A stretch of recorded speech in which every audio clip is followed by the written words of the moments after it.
იაკობ გოგებაშვილის სახელობის თელავის სახელმწიფო უნივერსიტეტს ახალი პრორექტორი ჰყავს. ავთანდილ ღელაღუტაშვილმა რექტორის მოადგილედ სოციალურ მეცნიერებათა ბიზნესისა და სამართლის ფაკულტეტის დეკანი და რექტორობის ერთ-ერთი კანდიდატი ირმა შიოშვილი დანიშნა. როგორც პრორექტორი აცხადებს, ეს გადაწყვეტილება მისთვის მოულოდნელი არ ყოფილა და უნივერსიტეტის განვითარებისთვის მას უკვე მთელი რიგი გეგმებიც აქვს შემუშავებული.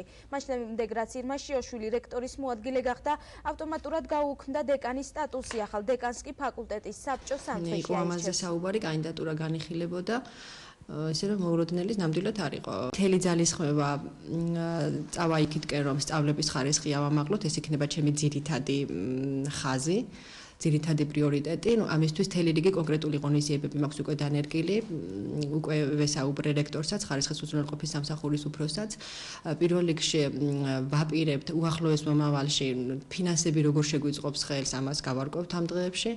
უნივერსიტეტის მართვის ორგანოებისა და ფაკულტეტების არჩევის, შერჩევის წესის შესახებ დებულების მიხედვით ვადაზე ადრე დეკანის უფლებამოსილების შეწყვეტის შემთხვევაში უნივერსიტეტის რექტორი 3 თვით ნიშნავს დეკანის მოვალეობის შემსრულებელს, ხოლო ამ 3 თვის განმავლობაში მოხდება დეკანის არჩევა.